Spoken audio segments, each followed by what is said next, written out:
Kain po tayo kakabsat, pero pray muna tayo bago tayo kumain. Sarap ng ulam natin. Lord, maraming salamat po dito sa blessings. Basbasan niyo po itong pagkain ito at magsilbing lakas sa aming pangangatawan at magamit namin pang araw-araw. Maraming salamat. In Jesus' name I pray. Amen. O, may kain kakabsat. Higop muna tayo habang mainit.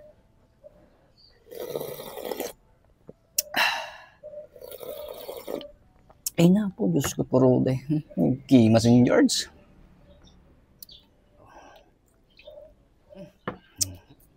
Kain po tayo kakabsat. Ano pong ulam ninyo ngayong panalian? Ito, bagbag kong dahon ng ampalaya. Tsaka uong. Uong garami. Siyempre, unang subo para sa inyo kakabsat. Bagbag kong dahon ng ampalaya. Tsaka uong.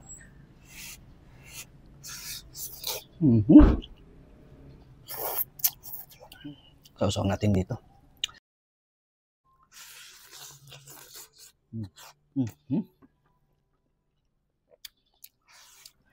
Okay, messengers.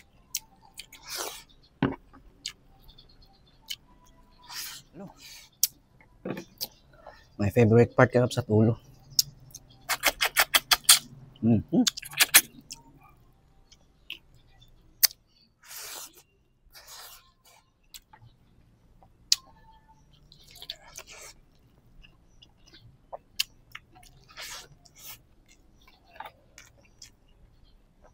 Limas.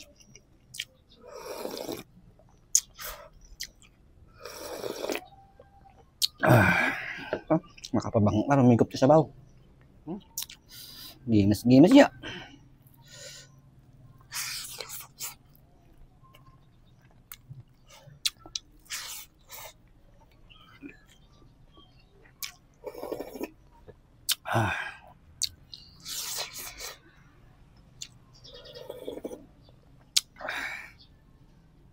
Gimas si Pariana kakabsat.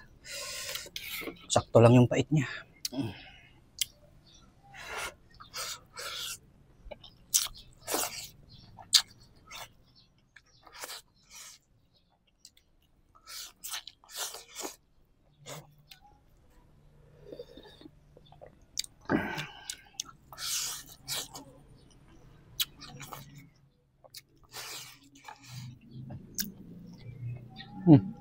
Sini.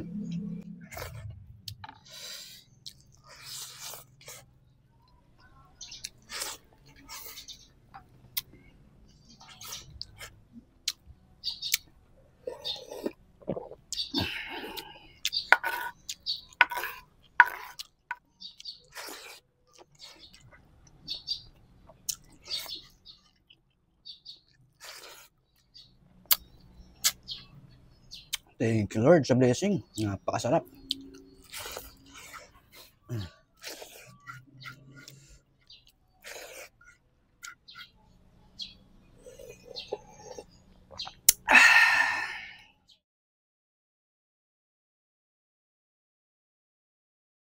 Lord, maraming salamat ulit dito sa blessings. Napakasarap po at nabusog na naman po ako.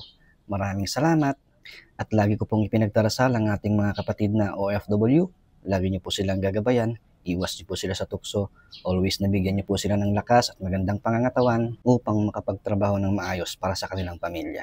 And soon makakauwi na po sila at makakapiling na po nila ang kanilang mga pamilya. And then they will live happily ever after. Maraming salamat.